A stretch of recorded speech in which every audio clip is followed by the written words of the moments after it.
Today is November 30th, 1995. The survivor is Terry Laski, L-A-S-K-I. The interviewer is Claudia Steckler, S-T-E-C-K-L-E-R. The interview is taking place in Boca Raton, the Miami, Florida District, USA. The language is English. This is roll number 1. The date is November 30th, 1995. I am interviewing Terry Laski. My name is Claudia Steckler, S-T-E-C-K-L-E-R, and we're in Boca Raton, Florida, United States of America. Please state your name. My name is Terry Laski in Jewish Tauba. And how do you spell that? L-A-S-K, Terry, T-E-R-R-Y, L-A-S-K-I. Your date of birth. October 4th, 1921.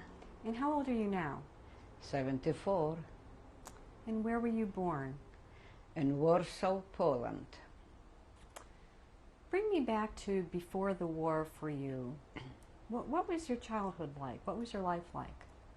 It was very nice. I come from a large family, 7 children. I had a twin brother, and it was a very, we were very well off. We had businesses, and I come from a family that was well off. Do you remember the home that you grew up in? Yes, it's Warsaw, Wielka 19, Wielka, V-I-L-K-A, number 19. Do you remember the Jewish holidays that you celebrated in the house? All the holidays, because I come from a very Orthodox family. Mm-hmm. So every holiday was traditional. Were you bat mitzvahed? Bas mitzvah? Mm-hmm. No. What are your parents' names? Sarah, my mother's name is Sarah Zilbermint, and my father's name is Hersh Feivel Geyer. G-A-Y-E-R, if you want to. What was your mother like? Was a wonderful woman, very hard worker, very smart, and it was she was very talented in every way. Did she have an occupation? Well, she stayed in business with my father. We had a store of machinery, heavy machinery. She worked with my father together. Tell me about your siblings, their names. My brother's twin was Benjamin. My older brother that is still alive, and he lives here right now in Boca.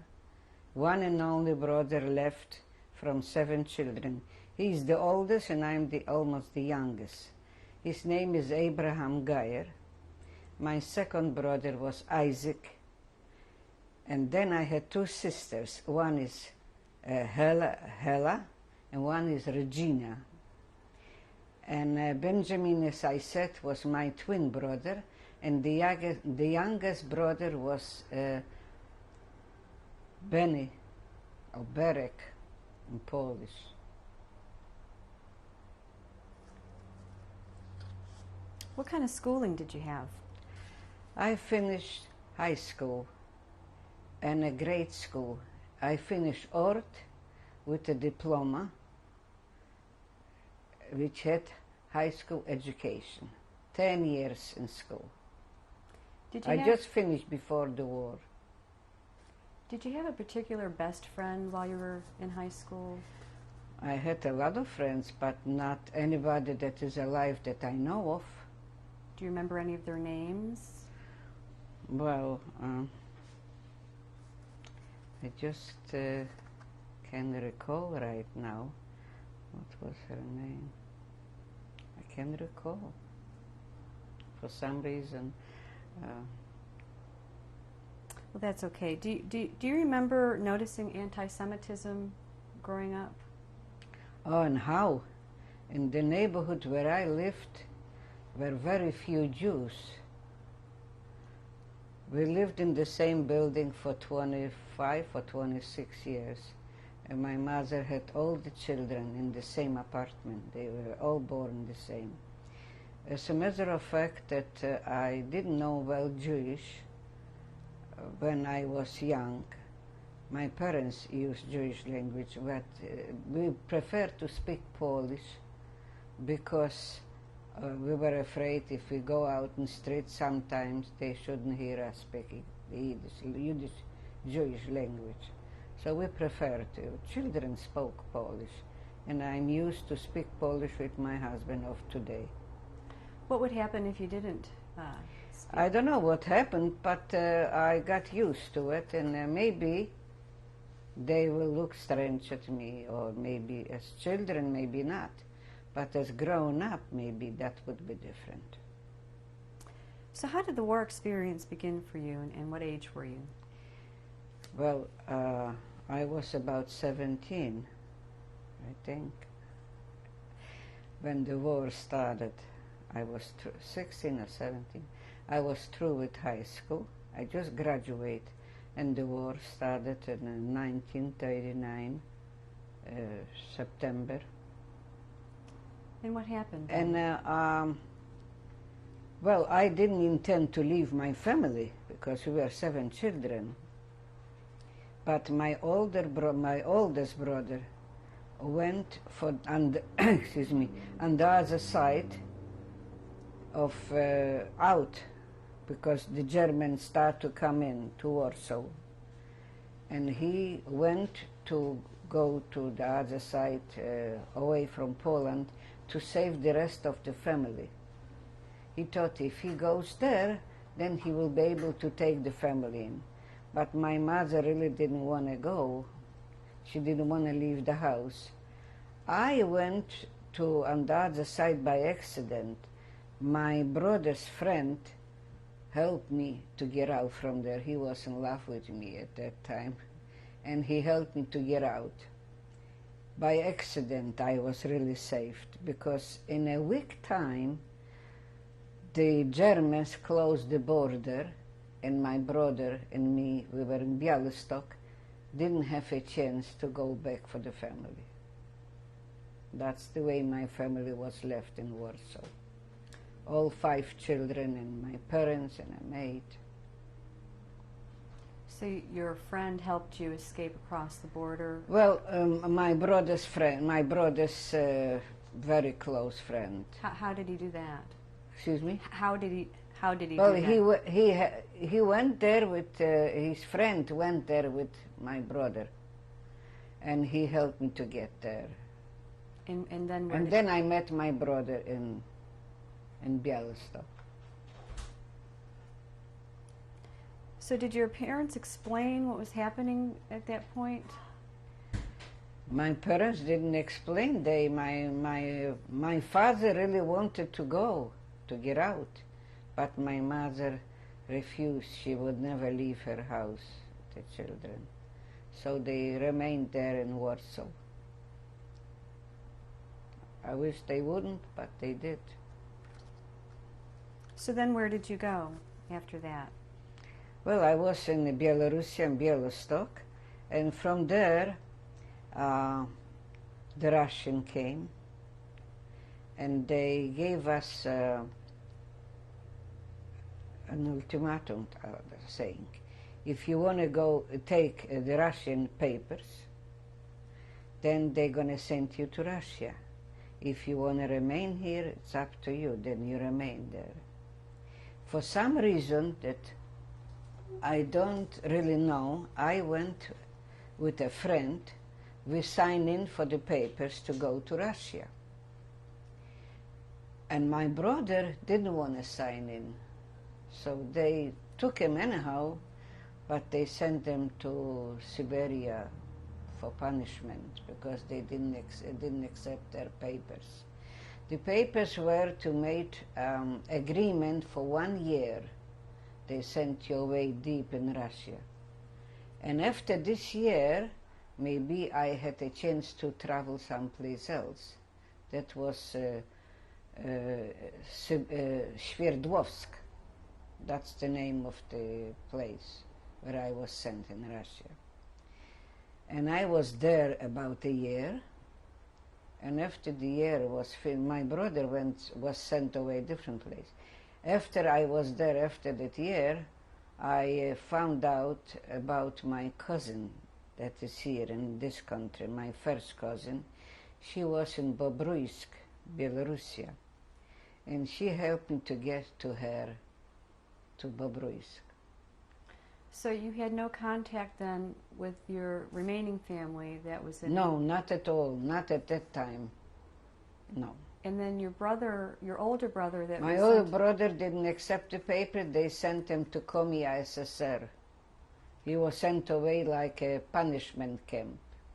And when you had to part from him, did you say anything to each other at the time? Well, I didn't have a chance, it was very fast. They just came and they took us here, who signed in and who didn't, and they separate us. And I didn't know about him until I came to this country. I looked for him and I found him. I found him in Germany, in a camp, because I was from Poland. I was sent, not from Russia. When the war was over in 1945, before the war over, I met my husband. Let's Oh, well, okay. let's go back a little bit to more during the wartime when you were actually in Russia. Yeah. Tell me a little bit about that. I know you were in more than one place. Oh, I worked on many different jobs. Where was the first place that you went to? Sverdlovsk. And I worked in Ural Vagon Zavod. This is a factory that produces trains, and I worked as a welder. I weld the parts of trains for some time. I had to go through a course, a 3-month course, and then I worked as a welder. After about 6 months being there, I took sick, because it was very hard work. They gave me, after this job, they sent me to another job in the same factory where they produced the trains. And I was a painter. I painted the trains. That was at that time. And then, like I said, I was sent. I met my cousin, and she helped me to get to Belarusia, to Bobruisk. and what is your cousin's name? My cousin's name is Sally Tellerman. It's my mother's sister's daughter, one and only left. Yeah, she lives in Hollandale now. What kind of things did you witness while you were in Russia? Things.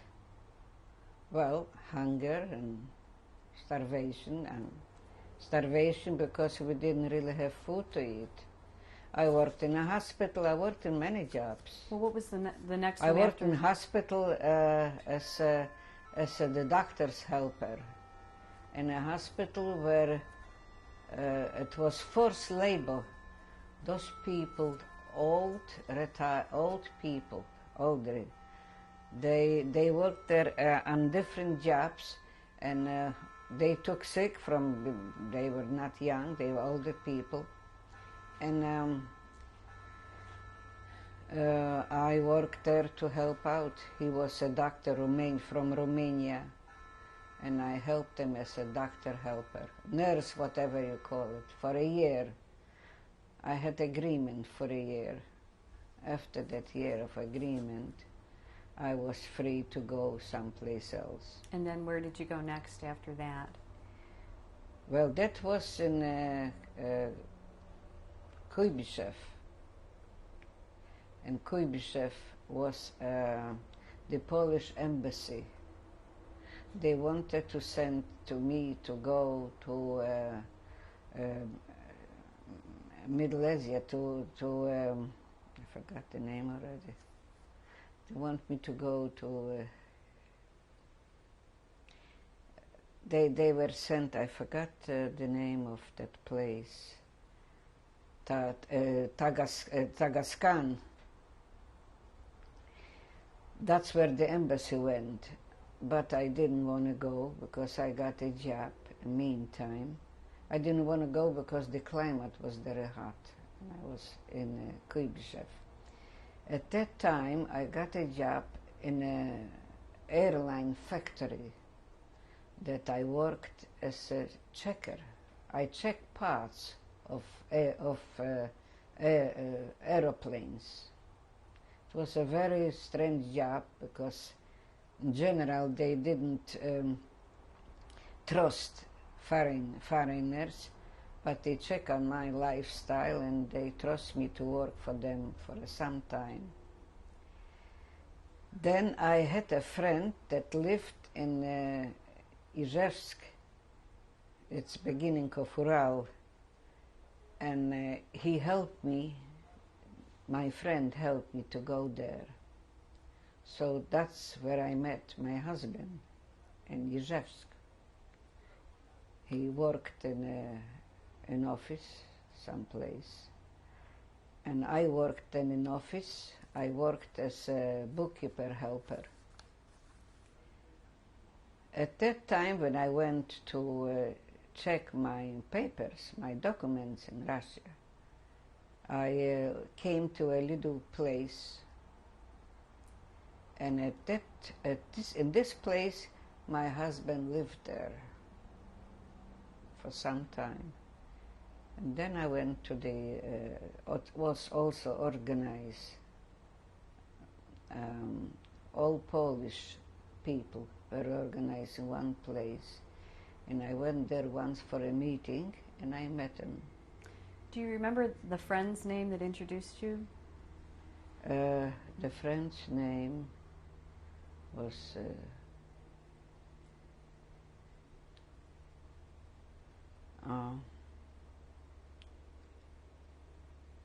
the French name I just forgot for some reason.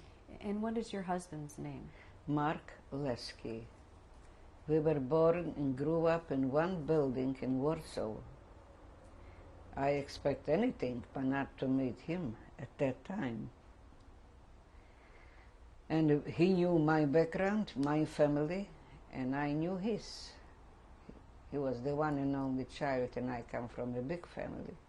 As a matter of fact, we were little friendly, talking on the balcony as children. He's only 2 years older than I am.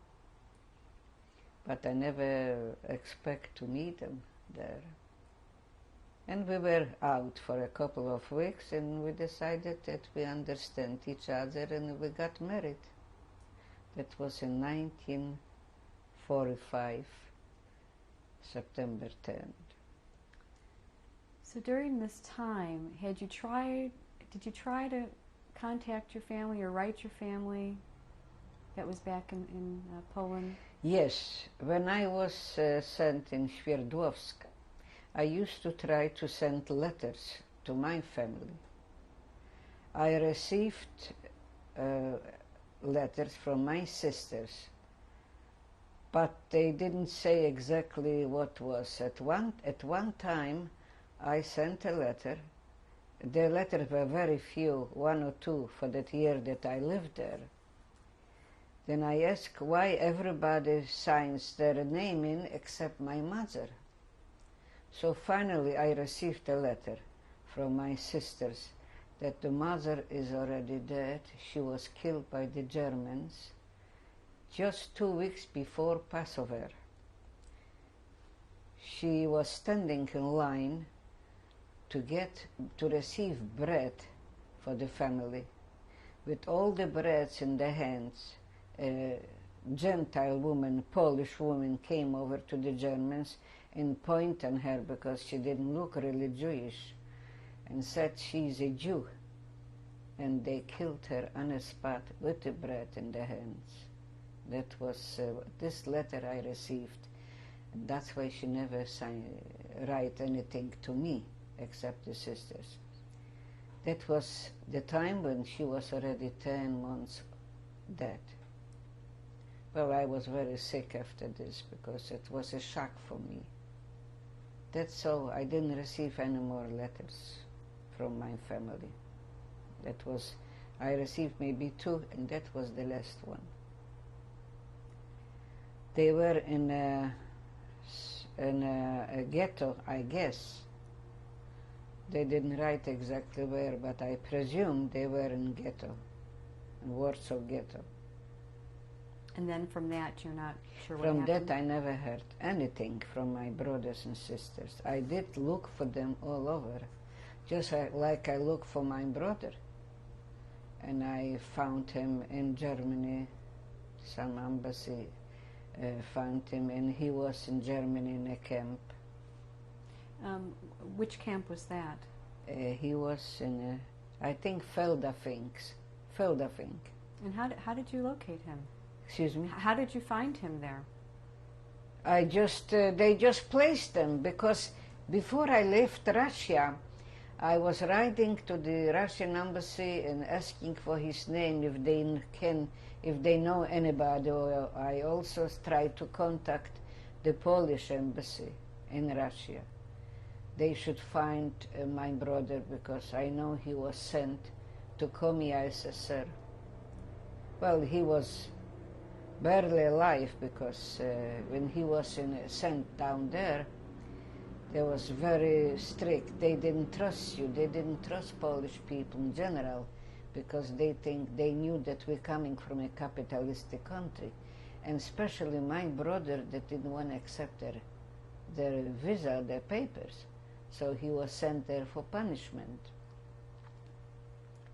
At one time, he almost died from starvation. He has typhus. And somehow he went this through and lived this through, and by luck I met him in Germany. So what happened? I couldn't almost recognize him. He was so short and so shrunk from hunger. And he was married at that time already.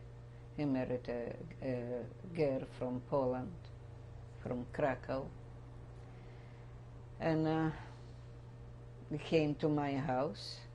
I called him in. I was in Ulm Donau in Germany, in a camp, in a DP camp.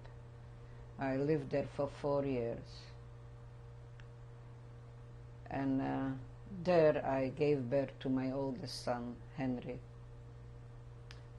Tell me about when you were in the DP camp, what that was like. Well, it was very limited food. My husband worked for UNRWA, but we only get racial food, whatever we could get, because there were a lot of people. And some people that could get more, some less, but we are too honest, both of us. We couldn't do any crooked things against just straight ways. So you had to be hungry. We didn't have really enough food. But how did you end up leaving Russia? How did you end up leaving Russia? Leaving Russia? It was organized from the Polish embassy. They collect all the people from Poland, whoever belonged there, and it was a committee. And in 1945, after I was 6 months married, I left Russia in April 46, I think. They had agreement with Germany to open DP camps, and all the people, they had agreement, with Russia to let the people go, because the war was over. After the war was finished, we went with trains, trains, how you call this, the trade trains, not regular trains, it's just, I forgot what the name of it. Anyhow, we went to Germany in camp. And over there we lived for 4 years. After this, they closed that camp.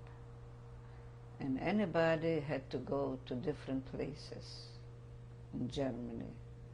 Whoever had family, like we were very lucky because my husband worked in office for UNRWA, and he met a friend that had family in America, this country.